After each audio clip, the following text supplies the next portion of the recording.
Ms. Kaptur. Thank you, Chairman Calvert and Ranking Member McCollum. Welcome back, Administrator Pruitt.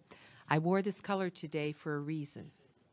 Last June, I invited you, and I think it's fair to say Congressman Joyce joined me in this, to visit Lake Erie, the 12th largest freshwater lake in the world and the shallowest of the 5 Great Lakes.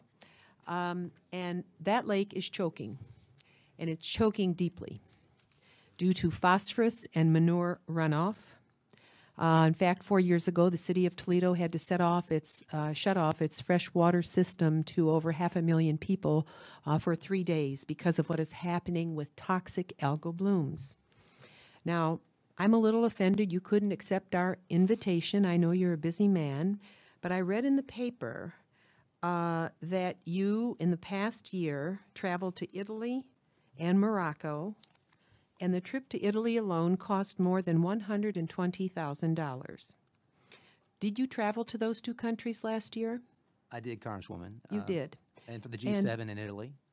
And do you have any idea what a plane ticket to Cleveland, Ohio might cost you to come and visit? Yeah, probably less than the trip to Italy. It would cost you a great deal less, yes. It would be about $200, $250, somewhere in that range. And according to a federal judge who ruled just recently, you have ignored your duty as the administrator of the Environmental Protection Agency for this nation under the Clean Water Act. And I'm sure that court proceedings will bring out the truth in all of that. The President's budget for this year recommended elimination, zeroing out of the Great Lakes Restoration Initiative. And what I would like to know is, did you recommend that to the President? I did not. All right. The budget you are submitting this year cuts the Great Lakes Restoration Initiative by 90%, $270 million, which isn't even enough. Even if we got $300 million, which we've had in the past, it wouldn't be enough to deal with what we are struggling with right now. Your budget cuts our Section 106 pollution grants by 33%. You eliminate Section 319 non-point source pollution management grants. And I want you to know that all of those cuts and those programs represent, if they were funded, half of Ohio EPA's budget. Half. All right. So our states depend on this funding. I would like to know if you recommended to the President to cut those programs. I did not. Right. I also want to let you know that the Superfund program, which is very important to us, is terribly short-staffed in Region 5.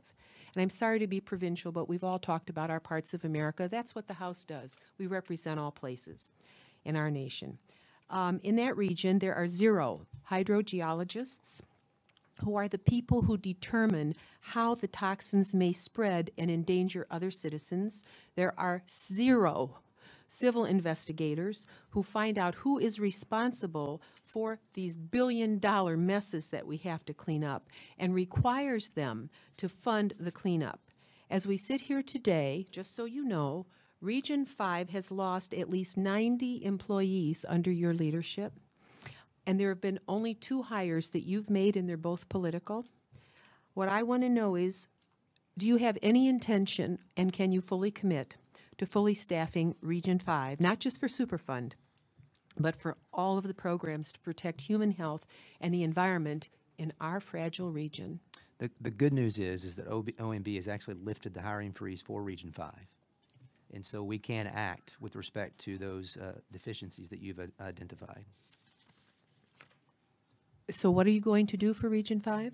Well, the OMB has lifted the hiring freeze for Region 5 specifically for us to act to address the deficiencies that you've raised. And at what level do you expect you will be able to employ individuals to do the job?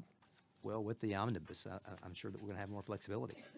All right. Now, do you understand that one of the reasons that the court is questioning your duty under the Clean Water Act is because in terms of cleaning up Lake Erie, we needed to hear from federal EPA because we have various states involved in this, Indiana, Ohio, Michigan, and actually Ontario, Canada. And the EPA sat on the bench, didn't do a thing. I don't know if you're referring to, Congresswoman, the water quality standards that Ohio has submitted. We've been very diligent in responding to Ohio. In fact, we've asked for the data from the state of Ohio about those issues. You dragged and your been very- feet on declaring impaired status. National EPA set aside our entire marine community, a $7 billion industry, terribly worried. This is what it looks like. We invite you out. I invite you out this year. I'll drive you myself if you don't like airplanes, but apparently you fly. This is for us, this is a life and death issue. And I just don't see that EPA is serious. I'm old enough, been around when we passed Earth Day. I remember Gaylord Nelson. I remember America becoming conscious in the last quarter of the 20th century that we have to live in communion with the earth or we all will die. It's pretty clear. Our grandmother said to me in 1952, I was merely 6 years old, and she was an immigrant, but she was close to the land, and she said, America will pay a great price for this. And she pointed at our river, the same river that's sick today. She said, the people here don't understand what they're doing. She couldn't even speak English. But she knew what it was to live in communion with the earth. And to have this kind of ignorance by the EPA, I consider at this point in our history to be un-American. I need your help. We need the help of the government of the United States to protect our people, to protect their economic activity, to protect their human health. And I expect more than cursory answers in this committee. And I'll look forward to your letter of reply to questions I'm submitting to the record. Thank you. Gentlelady,